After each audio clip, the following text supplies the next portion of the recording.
first take a look at what they currently believe about themselves. This will come out in all your I am statements, like could be literally anything, like I am a dad, I am a friend, I'm a mum, I'm a brother, I am a vet, I'm a teacher, I am fun, I am indecisive, I am decisive, whatever that is, and get all of those down. That's where you're going to start to see who you think you are. And then you want to look at those and look at which are the ones that just don't resonate with you at your core and which are not in alignment. And then you're going to start to see who you've been seeing yourself as, and you can start to look at who would I like to be?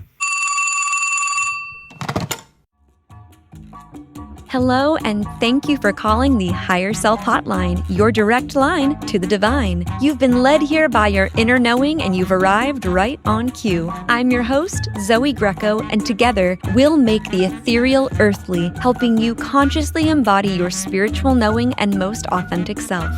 Please listen carefully to the following options. To discover how to fulfill your soul's purpose, press 1. To unlock infinite abundance in life, love, and career, press 2. To heal your mind, body, and spirit, press 3. To speak with your personal spirit guides, press 0. Please hold while we connect you to your highest timeline.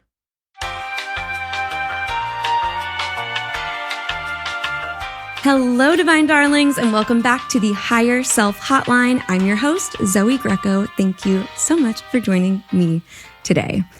Today's guest is one that I am beyond thrilled to introduce. This is someone whose work I find personally extremely impactful. And when we were considering guests to have on this season, I knew that his particular work and message was one that was going to resonate potently and powerfully with many of you, whether you're one of my clients or just one of my loyal listeners.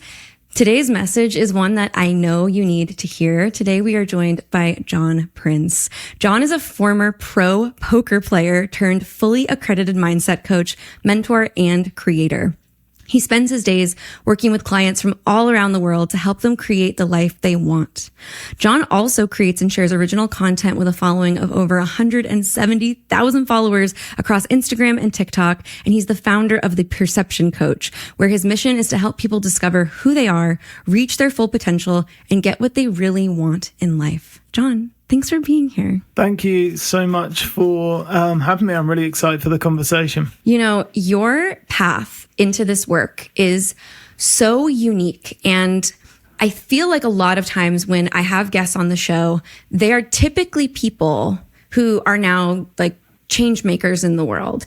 But in order to become that, they had to leave behind and abandon the life that they had built for themselves, everything they had designed, everything that they had created, and really become a new person to claim a new reality. And I think some people might look at you and go, pro poker player, like, what, why leave that behind? Like, what about that?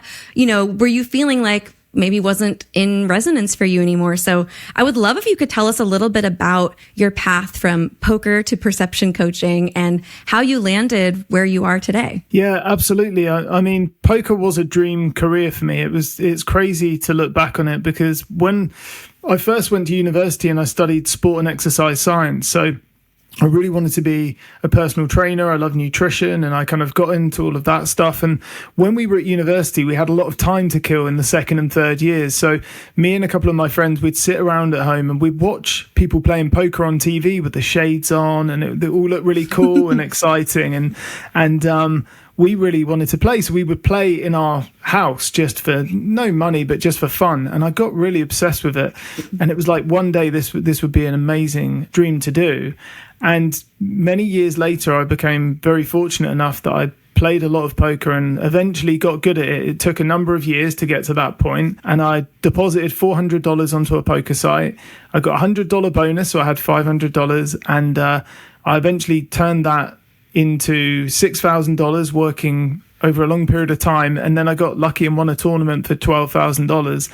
And that turned into a 9-year career off this $400 deposit. And it was, you know, it was amazing. I got to set my own schedule. I was my own boss. I'm quite rebellious, so I didn't really want to walk the corporate path. I've always wanted to kind of do my own thing and be creative. And poker was a good way to do that. And while as much as I loved the lifestyle and really enjoyed playing, it came with some challenges, and some of those challenges were facing a lot of uncertainty, not knowing how much I was going to win or lose. I was quite isolated a lot of the time.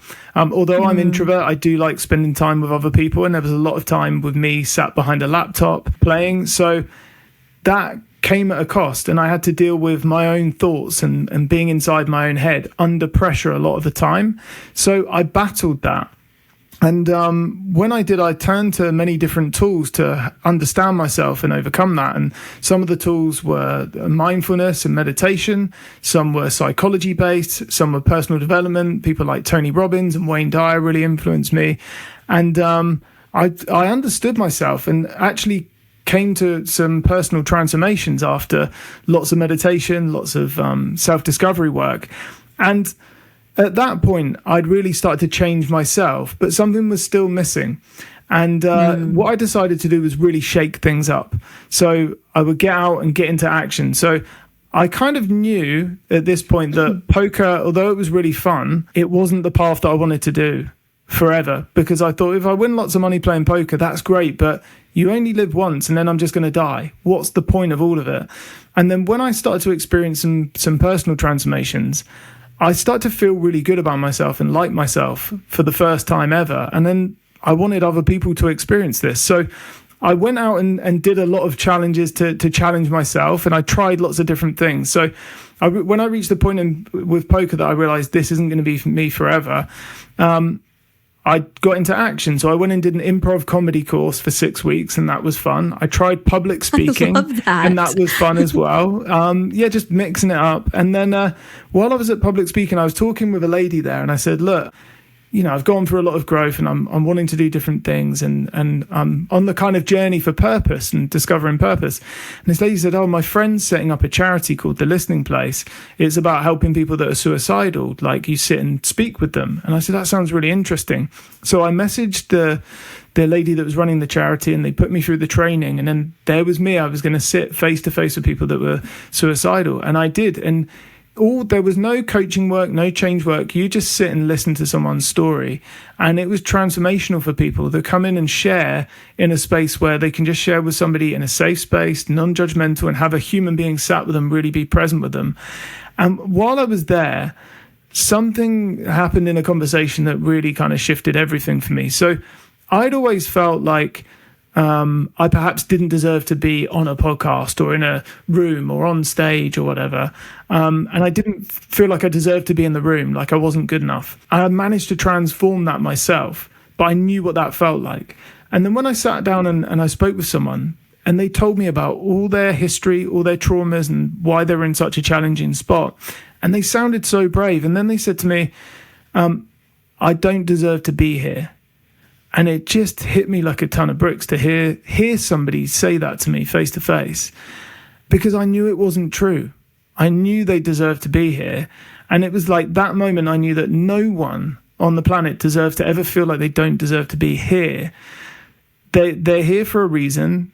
They've got a lot to offer, and that's just happening in their perception of themselves. So from that point, it was like, right, this is the path for me. So I knew I wanted to help people, but had no idea how that was going to happen. So I just knew what I wanted to do, and then the path was just going to unfold. So I went back to university and studied a master's in psychology, and then I started coaching people just online over Zoom from all around the world. And then I started to build coaching skills as I did. And I jumped in. I wasn't ready to start coaching people, but I knew I had to help people. And then I started working with people, built the coaching skills. And then over time, I was sharing a message on Instagram and started with no followers. And then that built up over time. And then, it then became something I did alongside poker for a while. And then when I reached a certain point, then I jumped from poker to coaching. But it was the challenge really was that poker was all that I knew for those 9 years. And I built up all these skills. And although I knew it wasn't right for me, it was so easy to get pulled back into it because that's just all I knew. First of all, I could cry. I'm a very emotional creature, so that's not surprising. But there are so many beautiful pieces to your story. And all along the way, I felt myself wanting to interject and ask you questions and say something, because as someone, we actually have extremely similar missions. And I think one of the things that happens when you are a person that discovers a sense of purpose or a sense of joy or fulfillment, it's like infectious. You're overflowing with it, and you want to help other people experience that level of joy and satisfaction. And, I think it's particularly interesting that you gave up something so glamorous, because I think there is a lot of glamour in, professional poker. But actually, one of the things I'm finding most interesting as I'm listening to your story and listening to you is understanding and kind of recognizing the parallels between, your growth journey and perhaps the way that poker kind of prepared you for that. Because it's a gamble, literally. It's a very risk inclined activity. And so for you, as someone who kind of encourages people to take actions before they might feel prepared to do so, just like you did in terms of starting your practice, as you said, you didn't feel, you jumped in head first, you didn't know if you were really ready to do that. The fact that maybe you had developed this relationship with risk taking and, being able to put something on the line, do you feel like that skill translated into something useful for your new path? Yeah, 100%. It's really interesting because I'm not a natural risk taker. I'm very naturally, if you look at my past, I was very conservative and risk avoidant. So I remember at one point when I spoke to a psychologist when I was playing poker and I told them what I was doing, they almost fell off their chair because they couldn't believe I was playing poker because it's full of so much risk. So I had to learn how to let go and I had to learn how to take risks. And that was one of the things I learned from mindfulness and acceptance and surrender, that when I was playing poker, I used to try and hold on. So I want to really win the hand and really do well. And that just made me anxious the whole time and it made it really difficult. And the more I was holding on, the worse my game was and the more stressed I was. And then I learned how to let go and how to trust the process and play the strategy and then kind of let the cards happen. And the more that I did that, the more personally free I became. And it was on a couple of levels, because the more that I accepted myself as a person, the less hard I was on myself. And then the more I could accept and let go when it came to playing poker. And then it started to expand into other areas of my life. So that went into dating, and then actually ended up meeting my wife and having a family and having kids. And now as a parent, there's nothing that will test you more than having kids. And it's the same with poker. They're very triggering. They bring up all your blocks. They bring up all your stuff. And, I found if I've been willing to keep looking in that direction and stay present to what's triggering me, what's getting in the way, and learning from it, then it becomes just something else I can let go of, and then another path to be able to become more free. So it's definitely that, that uncertainty and the need for control and figuring out we all have different ways that we try and control people and situations, and that restricts our own freedom. And so where we can see we're doing that, that's where you can learn how to let go. So it definitely translates across, from the similarities between playing poker and parenting, and then from playing poker and coaching and helping people. They all have similar challenges. They just show up in different ways for us. Wow. You talked about in that answer this desire to control or hold the hand.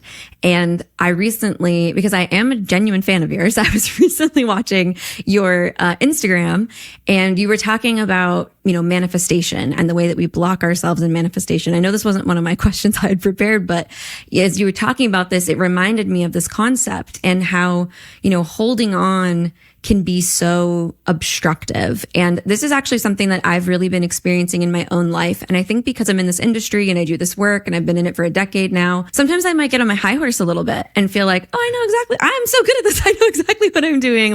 I'm so good at, letting go and surrendering to the universe. When in reality, I think perhaps that's not the case. But I'm learning now that when I detach from a certain expectation of an outcome, or I detach from even a certain expectation about the path toward an outcome, that it opens up this entire realm of possibility that was previously not just unavailable to me, but unavailable because it was unimaginable to me. And I'm curious, in your journey and in your work, how you navigate that experience. Because I have to wonder, as people come to you and they work with you, I'm sure as I experience, it's like the same core issue, perhaps it being expressed in a multitude of ways, similar to what we were just talking about, how poker, parenting, and coaching kind of have these threads of connection. So I'm curious how you help and support people in navigating that desire to hold on and control, and how you support them in building new perceptions that are predicated on possibility.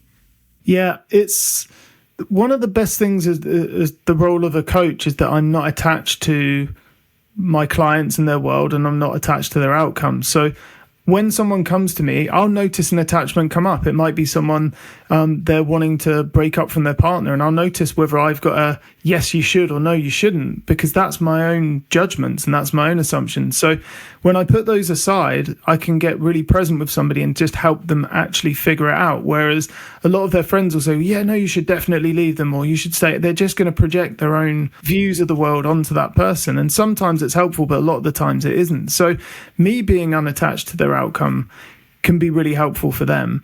And it also then just helps guide them towards getting towards the outcome. And what I found useful with letting go and attachment is often we just don't realize that we're holding on. Because if we're holding on to the thing that's causing us stress or problems or challenges, that's us actually doing something.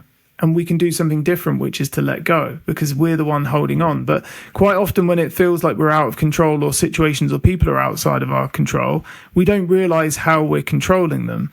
So, for example, one thing that we all get caught up in time to time is like people pleasing. And that's wanting to control other people by wanting to control whether they like us or not. And so we're holding on to the idea of being liked and holding on to the need for the other person to like us as well. So when we can see that we're doing that, that's when you've got the opportunity to let go. You can look at how do you actually do that? What are some of the actions you take? Why do you do that? And just asking these questions and getting present to it, you start to see it so much clearer. And when you see it clearer, you've got a choice about whether you want to keep doing it or not. But when we don't think it's something that we're doing, or it's something that's happening to us, it's like you don't have that control, you don't have that choice. And that's what limits us, I think. And that's what also can set people free.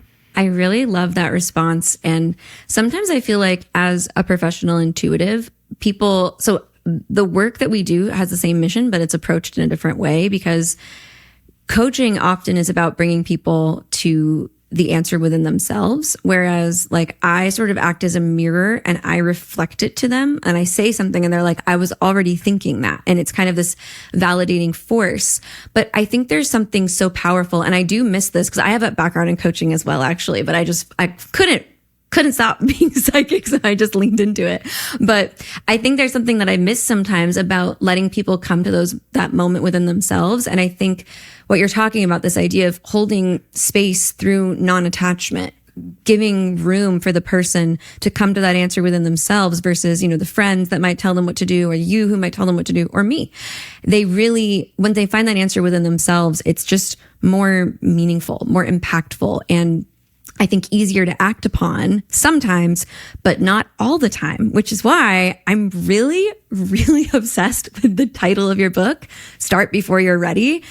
I cannot tell you how many times as an entrepreneur, especially, but just as a human being, I have had to do something before I was ready, before I was financially ready, before I was emotionally ready, before I was pragmatically ready, before I even understood what I was trying to do. So many times I'll start something and go, oh, is this what I was going for?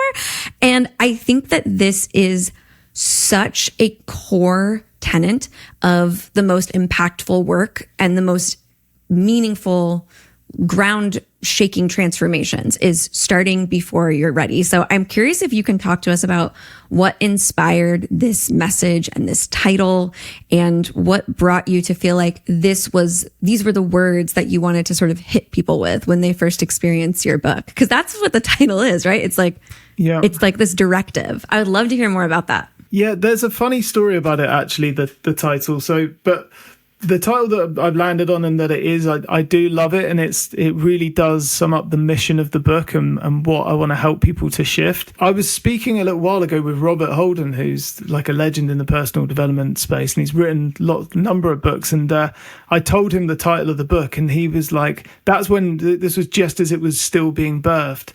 And he was like, oh, that is such an amazing title because it just tells you what's going to happen. You know, you don't even have to guess. It's like, right, start before you're ready. And then we can all notice times where we're waiting to feel ready.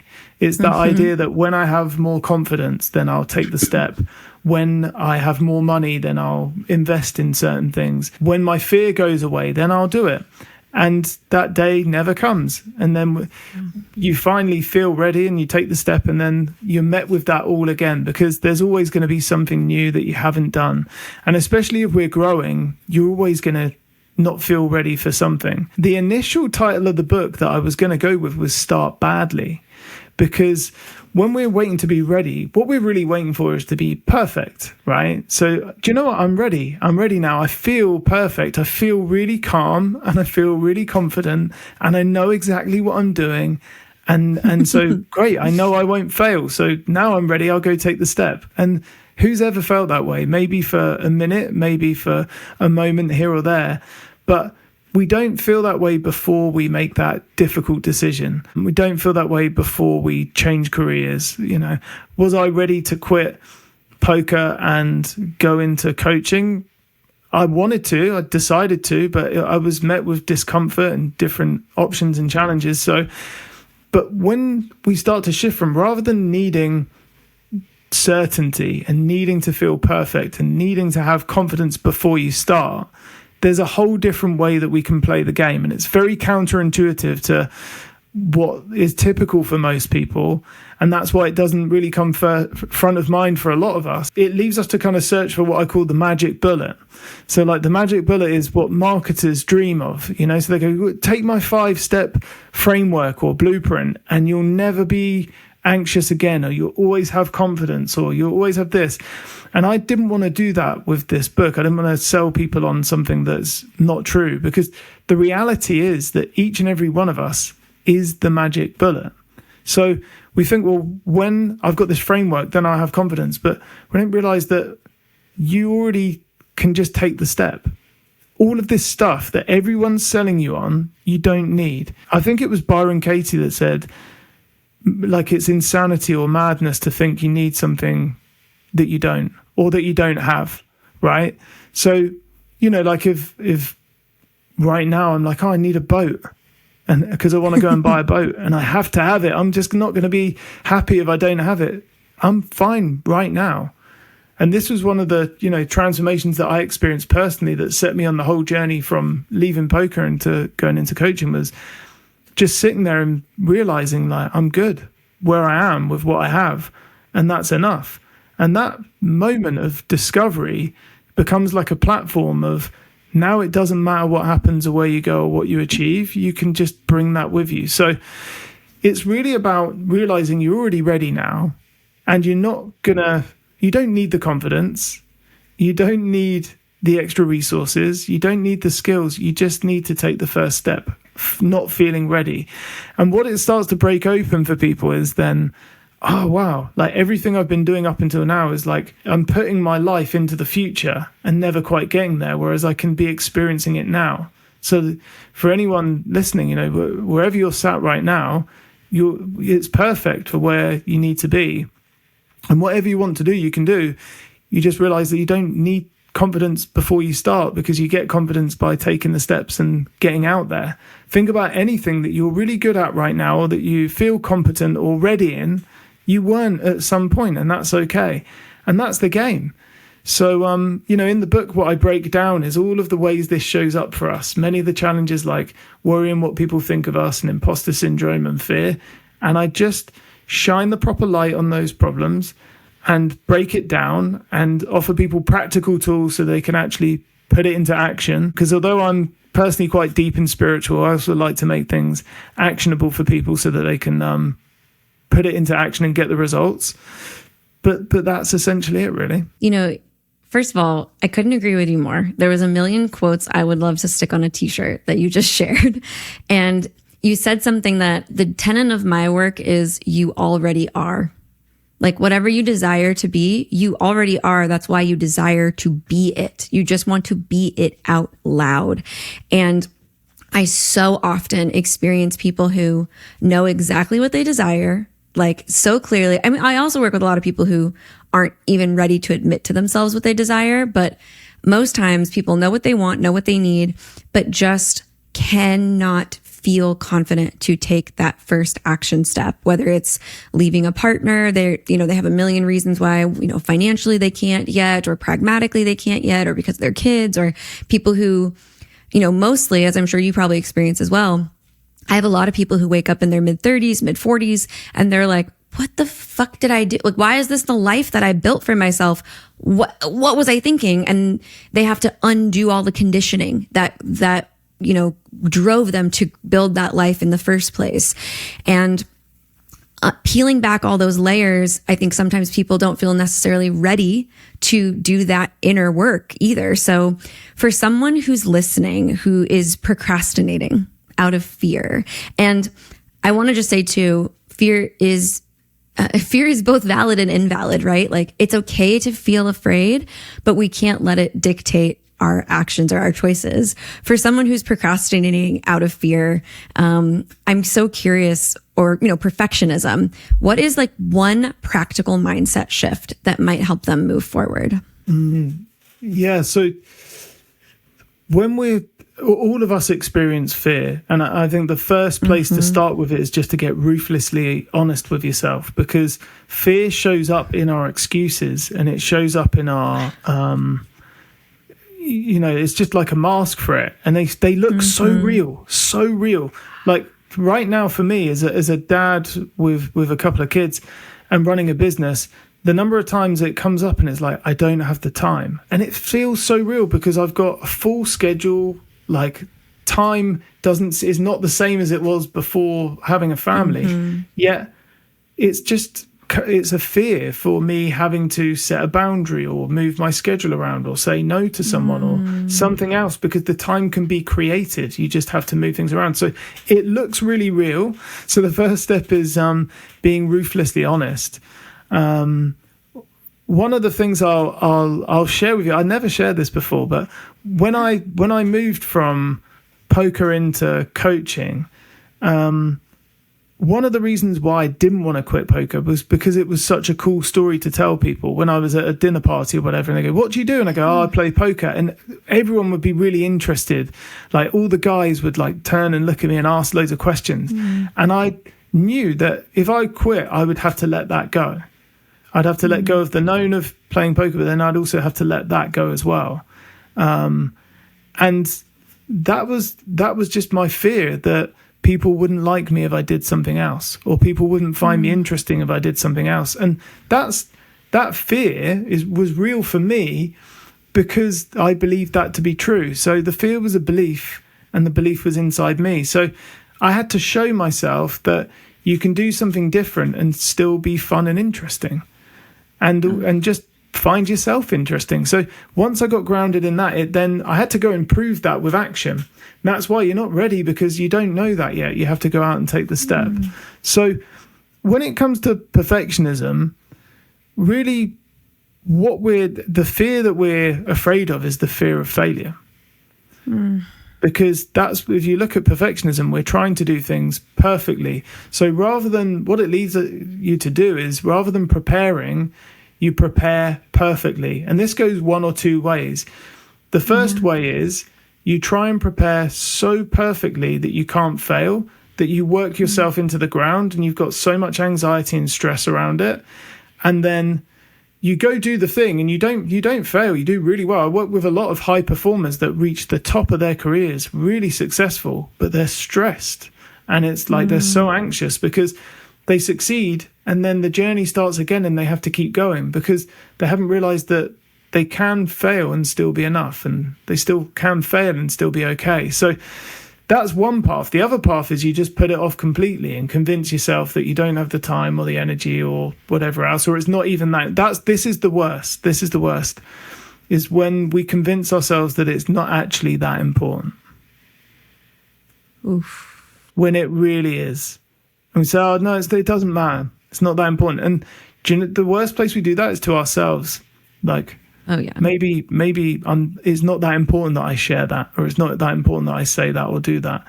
When, you know, what you have to do and what you have to say is really important. So it's this fear of failure. And this is a tool that I break down in the book a lot more, and is that we see things as black and white. So when we're taking on a task, it's either perfect or it's a failure. That creates this very black and white binary view of life. So it would be like me coming on this podcast and then either this is a complete perfect success and it was amazing, or I failed and it's terrible. But in the reality is it's grey. I remember I was watching Simon Sinek, who I'm a big fan of, and I was watching him. You know, he's one of the best public speakers in the world. He captivates an audience with his storytelling. And I was watching him tell a story, and he had the room captivated, yet he was ums and ahs and stuttering and muttering about. And it hit me like, he's not perfect. He's not doing it just right and perfect. He's doing it really, really, really well, probably better than most people, yet he doesn't need to do it perfectly. So what stops us when the fear kicks in is just the idea that I have to do it perfectly. And so if I say, and I'm doing it in my head, I'm saying I have to do it perfectly, and this is what we do. So that's what creates the pressure for people. It's not the exam you've got. It's not the project you've got. It's not the podcast you wish you could start or the business you want to set up. It's telling yourself that you have to do it perfectly. And if you don't, there's a failure. And just seeing the black and white nature of that can be really helpful for people. And the mindset shift to make on this is, rather than saying I have to do it well or it has to go perfect, you just said, I want it to go well, but it doesn't have to. And that shift, what it does, it creates a non-attachment, because when we say it has to go well, we're attached to the outcome. It's like we're holding on.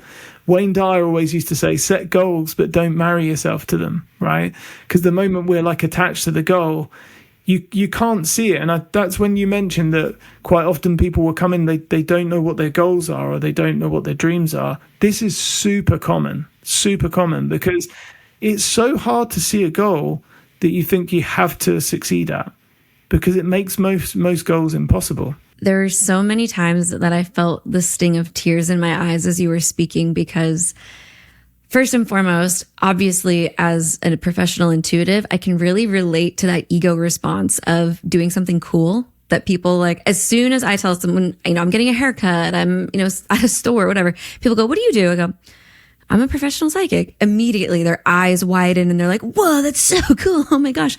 And you kind of get a little addicted to that feeling of like, oh, I'm impressive. I'm important. Someone thinks I'm cool. Like it's the little girl in me that just wants someone to accept her and like her. And it's like, oh, okay, like I'm earning points. Like I've already won them over. So I could really relate to that experience. And I really just wanted to commend you on the honesty of speaking that out and sharing that, because I think it is so impactful for people to know as they're listening to this that there are sometimes attachments not just to the way something is working for us, but also the way that it makes us feel, or the way that it makes others feel about us. So I found that to just be so impactful. And also, as you were speaking about perfectionism, as soon as you talked about the fear of failure, you're like, it's a fear of failure. I felt the tears just come right into my eyes as a little perfectionist myself. And one of the things that's kind of been coming into my awareness recently is your goals or your ambitions are so much more fun. Your dreams become so much more fun when you detach the necessity of success from them. Like when you just want to do something or make something because it would make you happy, purely because it would make you happy, or because you're curious to explore it. You want to understand that particular slice of experience.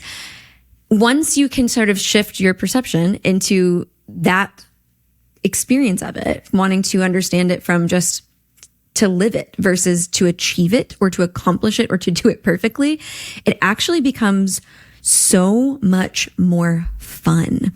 And I think also one of the things you shared about your perception of time and the way that it doesn't feel like you have time. The way you spoke about, I have to just say, like, the way you speak about all things, I find so much like joy and fulfillment in your honesty, your earnestness, the way you talk about these things. And as a coach, I think sometimes people will be like, oh, he's got it all figured out. Like, he's perfect. And you're saying, I struggle because I don't want to disappoint people or disappoint myself or turn away, whatever, turn away business. But I also don't want to miss my children growing up in the way that they're changing right before my eyes. So to really admit that out loud and to talk about the things that you're still navigating and that you're still working on, I think is so important. And it's you literally walking the talk, saying, I'm doing this imperfectly, or like start badly. I'm doing this in a way that I'm still growing from it and learning from it, which I think personally is evidence of what an incredible coach you are. Because if you are still growing and you're still learning, it means that there's more places that you can take your clients. I think as a practitioner, we can only take people as far as we ourselves have gone. So the more that you experience of life and the more that you are willing to dive into your own perception, it gives you so many more pieces of empathy and awareness that you can then use to really serve other people. And so I have to just speak on that because that's what I do. And I'm just amazed at the way that you show up and how you show up. And we see this in your content, but to have an actual conversation with you, I think is just so beautiful. Like, I'm really having a good time. So I'm really happy you're here.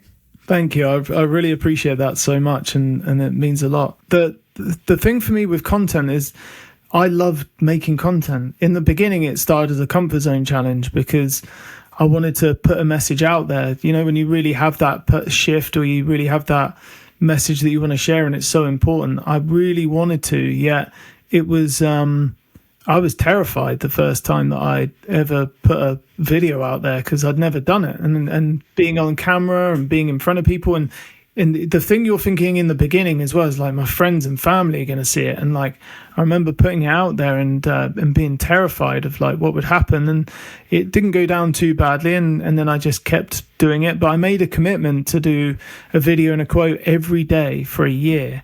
And that was a game changer for me because it forced me to overcome every fear and block that I had around visibility, around is what I have to say important?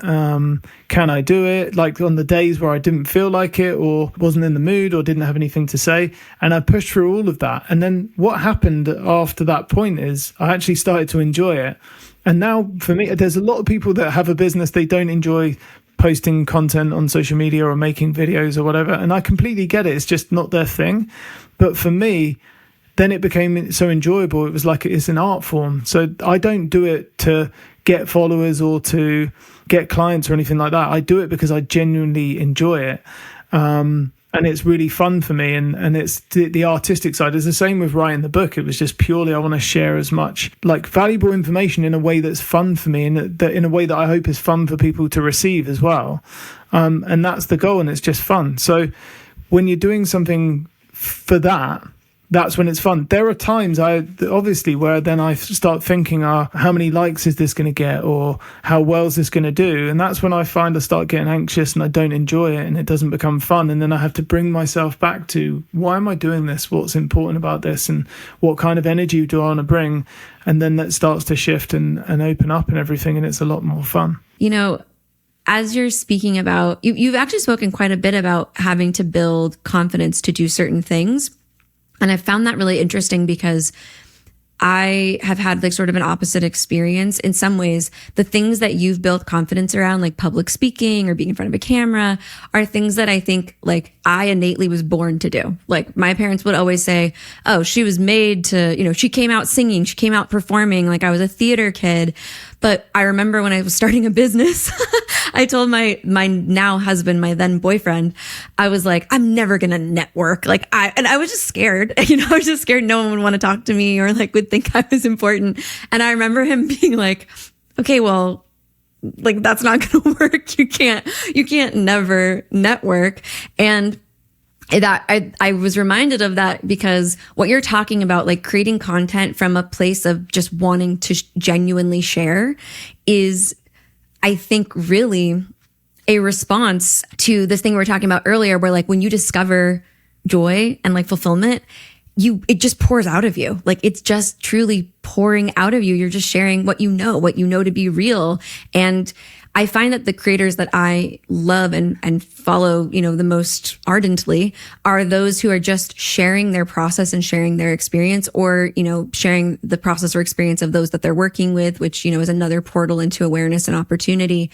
But I've been so just entranced throughout this story of, of your life, your work, of your journey to like building confidence and experiencing that. And I'm really curious how you define self-confidence, because it seems to be one of the core themes of your work. And so I'm curious how you personally define it. And also, if you working with a global client base, because I also do this, if you feel like there are sorts of themes that you see in certain pockets of the world where people are dealing with, different external factors that, people in similar industries, if you're working with people that do this or people that do that, if you find that there's themes in people's obstructions to building self-confidence. So a multi-layered question, how do you define it? And where do you see sort of like patterns in your work with people in building self-confidence? Yeah, sure. Like confidence, I break it down into two parts really. So there's the confidence in what we do. So that's our skill set, that's our strategy, that's the techniques, and that's what you build. What you essentially build and get confidence in that area is competence. So we all go through a journey of competence, and there's 4 stages of this. So there's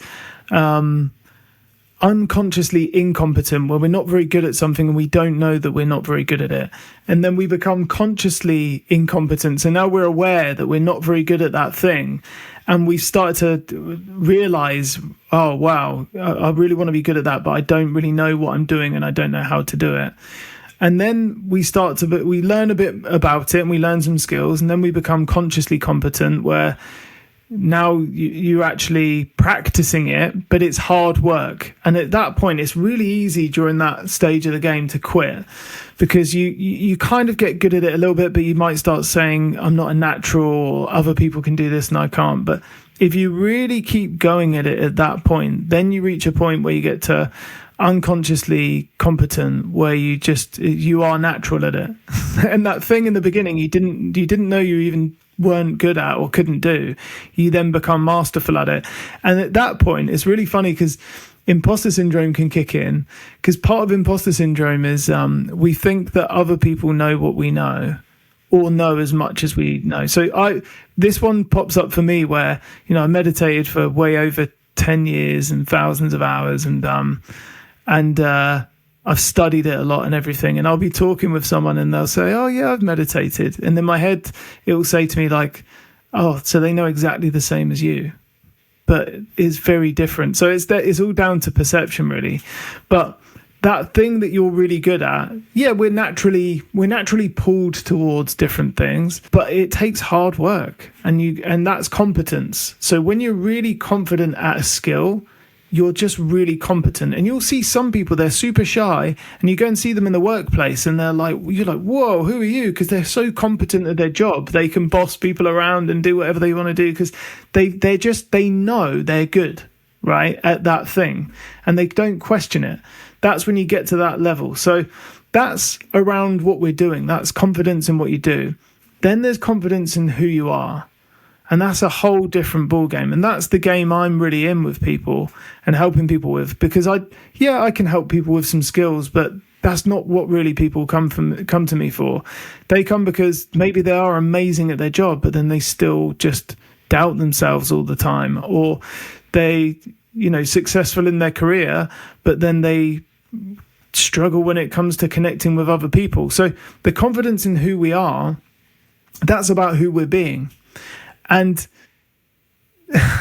it's a very nuanced answer, but ultimately you can't have confidence in your thoughts because they're so random, and we have like an inner critic inside our head that's never going to go away, which would never tell you that you're ready. So what confidence in who you are is really on a deep spiritual level, is knowing that you are God, essentially. It's knowing that you are you are pure presence, you are pure awareness. So the shift that happened for me was when I noticed all these thoughts I was having inside my head about, well, you can't do that and they won't like you and you're not good enough. And I was like, whoa, that's not me. So if that's not me, they're not true. So then I can think whatever I want about myself. And that was like, like the hairs in the back of your neck are going, where you're realizing like I can think anything I want about myself. And those words, I am, they're like a magic spell that we cast on ourselves. So we think that we're describing life, but we're not. We're creating life. So when I say like I'm not good enough, I'm not describing Jon as not good enough. I'm talking about I'm creating me as not good enough. So I'm going to see that everywhere. I'll look for it everywhere because that's what I believe.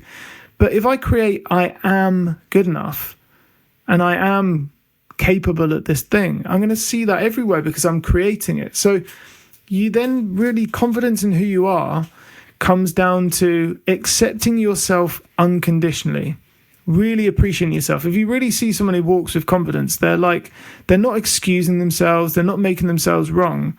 They're like, yeah, I make mistakes and I'm not perfect, but I'm all right, And that's like the foundation. Then you need to take total responsibility for your own thoughts and experience. That's the next step, because otherwise we're going to be in victim mode and not going to be powerful. So it's taking that total responsibility for I'm saying I'm not good enough, and that's me. I'm not going to blame myself, but I'll take ownership for it because then I can change it. And the last part of it is trust, because to have confidence, right? There's a quote I love around this. It's from the former CEO of Coca-Cola. And he said, success is making a promise into the future without a predetermined outcome. And I think that's sums up confidence, because you say, I'm going to set up a podcast or set up a business or go dating. You don't know if you're going to succeed or not.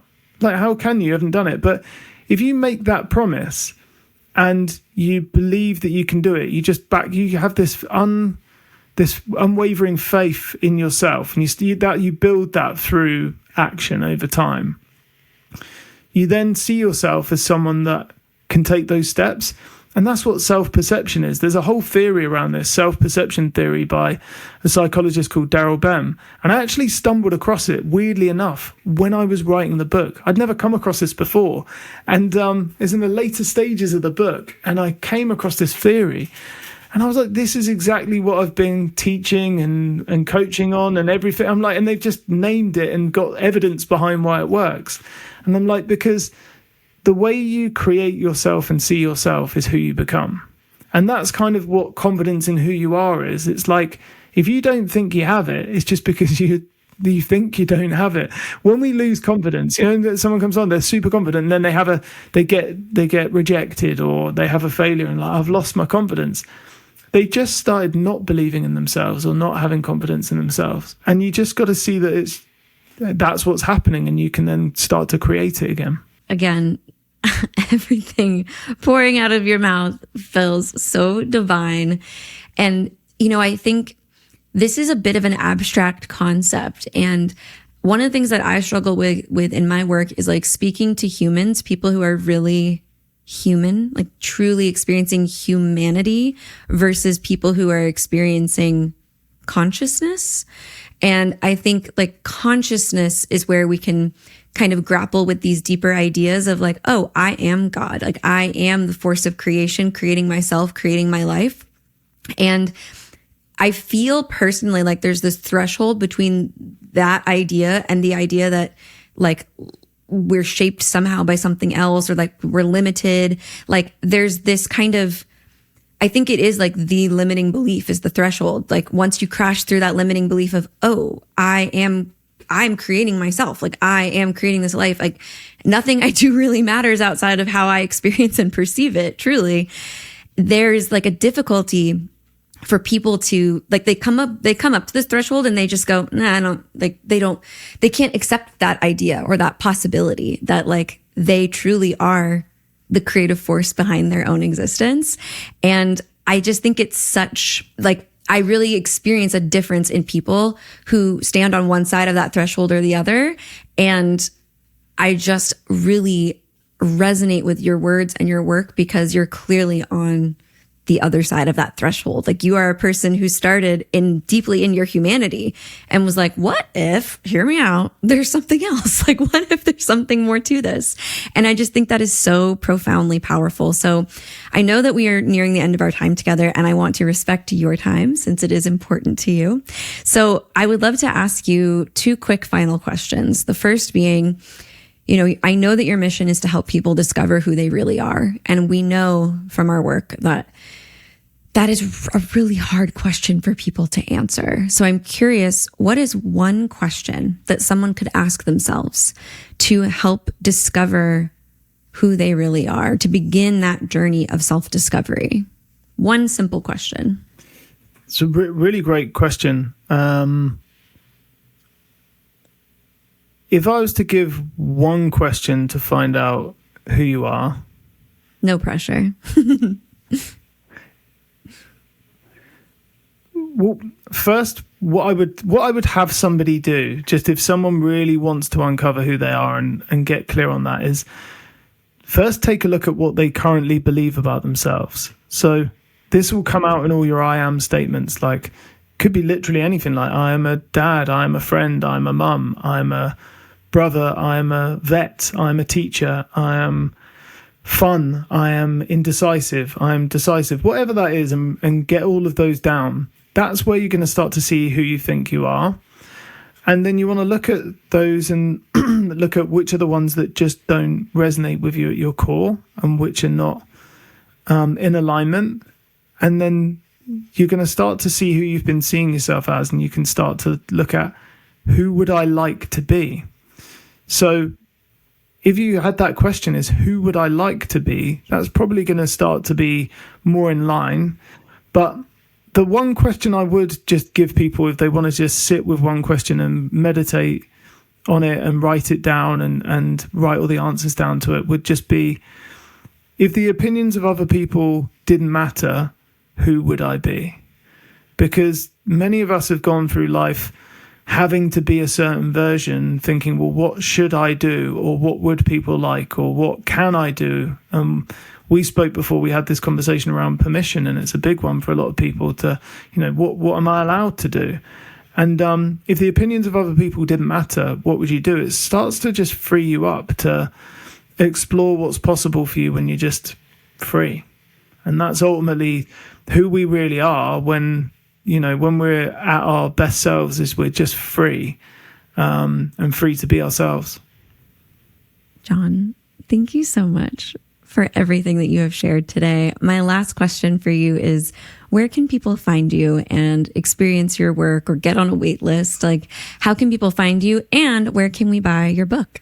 Yeah, so if people want to find me and connect, best place is on Instagram. My handle is The Perception Coach. So if you type in @The Perception Coach, you should find me on there. Just send me a DM on there.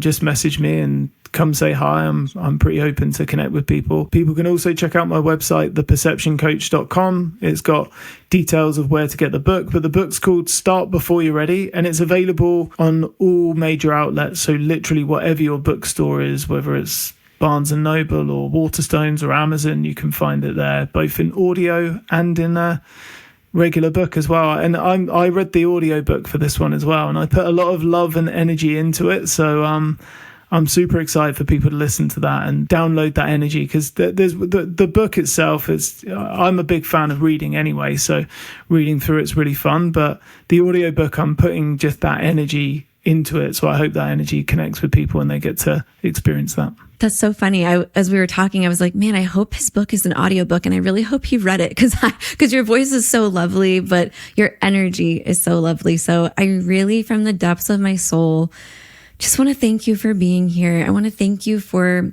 choosing your truth and sharing that truth with the world, for being brave enough to ask yourself hard questions to answer, things that feel probative or sensitive or vulnerable, and discovering the answers so that you could share those with other people. I'm so grateful. I'm so grateful. And I'm so grateful that you shared your voice, your mission, your message, and who you are with us today. So thank you so much for being here. And thank you so much for having me on, Zoe. I really appreciate it. I can tell why you're an intuitive, because, the energy that you've created for this and brought to this conversation is, allowed it to be one that's been really fun, really enjoyable, and hopefully really valuable for everybody who's listening. Thank you so much.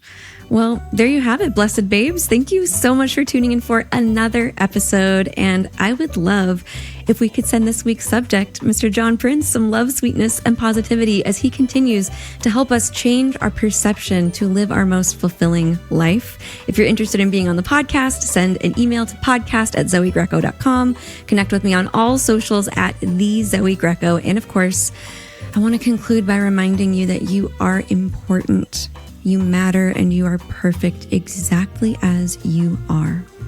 I love you. Your spirit guides love you. Jon Prince loves you, and the universe loves you. So until next time, keep answering the call of your higher self. Bye, friends.